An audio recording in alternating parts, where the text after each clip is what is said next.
I've got to be honest with you. What just happened in Cleveland is one of the boldest, riskiest, and flat out most dramatic quarterback decisions I've ever seen the Browns make. And if you know this franchise's history, and I don't have to remind you about that cursed jersey of failed quarterbacks, you know that's saying something. Kevin Stefanski, calm as ever, walks into that players-only meeting room in Berea. You've got veterans sitting back in their chairs, rookies, fidgeting nervously, everyone expecting the usual talk about game plans or practice schedules. And then without build-up, without explanation, Stefanski drops a single bomb that blows the room apart. Shedeur Sanders starts Sunday. Joe Flacco is backup. Dylan Gabriel, third string. That's it. No speech, no justifications, no debate. Just a thunderclap. And then silence. And I want you to picture the room in that moment. Veterans, the guys who've seen 1,000 ups and downs in this league, just nodding like they expected it. The rookies? Wide-eyed, whispering to each other, not sure what this meant for the whole season.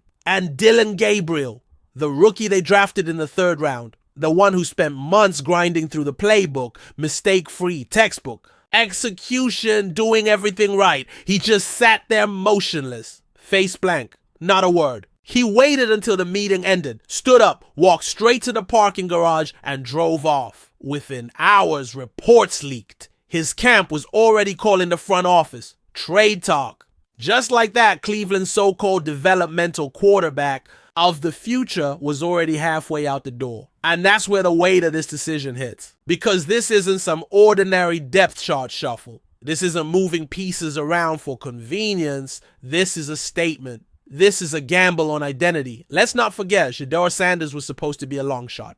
A fifth-round pick. A media magnet, sure, but not the kind of quarterback who was supposed to take over week one. The narrative was that he'd sit, he'd learn, maybe get his chance down the line. But the preseason changed everything. Because let me tell you, Shedeur didn't just play well. He lit the field on fire. Nearly 80% completions, highlight reel throws, improvisational scrambles that coaches can't draw on a whiteboard, and an energy, you could see it, that lifted the entire roster. The Browns didn't just see numbers, they saw electricity. And in a league dominated by guys like Joe Burrow, Lamar Jackson, and Patrick Mahomes, electricity is what wins games. Now compare that to Dylan Gabriel. On paper, perfect rookie camp. Over 400 passing yards, 3 touchdowns, no picks, passer rating over 100, efficient, steady, safe. He did everything right. But here's the problem. Nothing about it changed the room. Nothing about it scared defenses. Nothing about it felt like the future. Gabriel gave you check marks. Sanders gave you sparks. And the Browns chose sparks. But here's the dangerous part. This wasn't just Stefanski saying, let's give the rookie a chance. No. This was Stefanski putting his entire credibility, maybe even his job on the line. Because if Shedeur thrives, Stefanski gets hailed as the coach who trusted his gut. If Shedeur flops and if Gabriel ends up shining somewhere else, then the story flips instantly. Stefanski wasn't bold. He was reckless. And in Cleveland, coaches don't survive being reckless for long. And you know the rest of the league is watching. Every front office, every coach with a rookie QB is taking notes right now. For years, the philosophy was clear. Sit your rookies, let them learn, don't burn them out too fast. Aaron Rodgers sat. Patrick Mahomes sat. Even legends had to wait. But now, Stefanski has thrown Shedeur straight into the fire. No safety net, no buffer. Just, here's Joe Burrow and the Bengals. Good luck. And let's talk about that fire. Because Cincinnati isn't just another opponent. They're a division rival with a defense that loves nothing more than breaking rookies. Lou Anarumo is licking his chops right now, cooking up disguised blitzes, exotic coverages, traps that fool even veteran quarterbacks. And the Browns? They're scrambling to adjust the entire playbook in a single week. Rollouts, bootlegs, QB, runs, everything tailored to survive the Bengals storm. Think about the stakes. If Shedeur pulls it off, if he even shows flashes of brilliance and keeps the game competitive, Cleveland looks like visionaries. Stefanski looks like a genius. Sanders becomes a national headline overnight. But if he crumbles, if the Bengals turn his debut into a nightmare, then all the doubts about rushing him, about betraying Gabriel, about gambling on hype will crash down harder than ever. This is bigger than one game. This is bigger than one season. This is about whether the Browns are finally breaking free from decades of dysfunction or repeating the same cycle with a shinier, flashier face at quarterback. Because here's the truth. Every single snap Shedeur Sanders takes isn't just about yardage or touchdowns. It's about identity. It's about authority. It's about whether this franchise is ready to change or whether it's still the same old Browns and the entire football world is watching. So here we are. Shedeur Sanders, week 1, Bengals, baptism by fire. Either Cleveland has just lit the spark for a renaissance or they've poured gasoline on another Browns fire. And we're about to find out which one it is. And listen, Sunday hasn't even arrived yet, but there's already a storm brewing. Joe Burrow, the golden boy of Cincinnati, he's already got Myles Garrett living rent-free in his head. I mean, Burrow is out here unprompted talking about how you have to know where Myles is on every snap. Like the guy's already haunted before the first whistle even blows. That right there tells me one thing. Cleveland's defense has already landed the first punch. But before I dive deeper into that, let's talk about the quarterback situation. Because that's where this story really heats up. Joe Flacco, Grandpa Joe, the man everybody counted out. And you know what? That's exactly why he's the player with the most to prove this weekend. Nobody, then I mean nobody, is giving him a real chance to pull this off. He's 40 years old, left for dead by the league just 2 seasons ago. And now, suddenly, he's standing at the top of the Browns quarterback depth chart. If that doesn't give you chills, I don't know what will. Think about it. The guy wasn't even supposed to be here.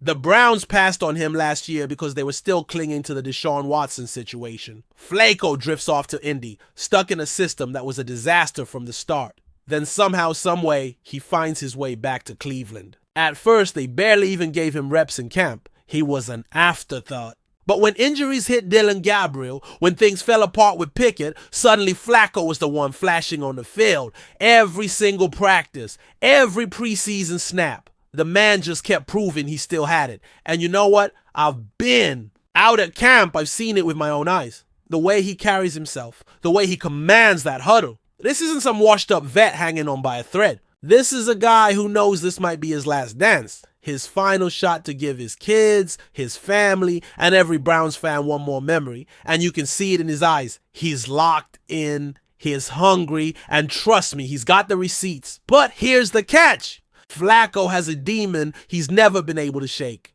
The Cincinnati Bengals. 9 wins, 12 losses, 21 touchdowns, 21 interceptions. That's his career record against them. Ugly. And now he's got to go into Sunday with all that history staring him down. But you know what? That's why I think he's the guy with the most to prove. Because this is redemption. This is his chance to flip the script. And speaking of flipping the script, let's get back to that defense. Because while Flacco's fighting his battle with the past, Myles Garrett is already shaping the future. Joe Burrow literally came out this week and admitted you have to know where Myles is at all times. That's not confidence. That's fear. That's a quarterback already bracing himself for a nightmare. And Myles has earned that reputation. 13 sacks in 12 games against the Bengals. A 31% pass rush win rate. Forced fumbles, pressures, tackles for loss. The man is a one-man wrecking crew when it comes to Cincinnati. And this year, it gets even scarier because it's not just Myles anymore. Mason Graham, the rookie, is about to get his shot on the big stage. And let me tell you, if the Bengals double Myles, and they have to, that means Graham's going to get one-on-one opportunities. That means he could walk right into the NFL and introduce himself to Joe Burrow in the backfield. Same goes for guys like Carson Swanger, Isaiah McGuire, Alex Wright. This front is deeper, nastier, and more relentless than anything Burrow's seen from Cleveland. And he knows it. Now, I know a lot of you have been asking about Shedeur Sanders. Where does he fit into all this? Well, here's the truth. He's not playing this week. He's sitting 3rd on the depth chart. But according to Mary Kay Cabot, the plan is simple. Shedeur will get live action this season, just not until later when he's more polished and seasoned. And you know what? That's fine. That's what I expected. Jimmy Haslam himself already said both rookies are going to get playing time this year. It's only a matter of when. But of course, because it's Shedeur Sanders, there's always drama attached. Ryan Clark, former Steeler, came out and said Shedeur just needs more time. And instantly social media exploded. People called him a sellout. They tore him apart for even suggesting patience. But you know what? Prime himself, Deion Sanders, stepped in and shut it all down. He sent Ryan Clark a message saying, "We love you, brother. Keep being you. Keep it 100. That's Deion, man. Class act through and through. Standing up for his son, but also respecting the voices around the league. So here we are, less than a day away. The Bengals are coming to town. Joe Flacco has his legacy on the line. Myles Garrett is already terrorizing Burrow before the first snap. The rookies are waiting in the wings. And Browns fans everywhere are bracing for what might be the most defining opening week in years. And let me leave you with this. If our defensive backs can hold up for just 3 seconds, just 3 little ticks of the clock, this game is ours. Because those 3 seconds are all the pass rush needs. Those 3 seconds are the difference between Burrow finding Jamar Chase downfield and Burrow eating grass with Myles Garrett standing over him. This Bengals team has never faced a Browns defensive line like the one they're about to see. And that's why I'm telling you, Sunday could be special.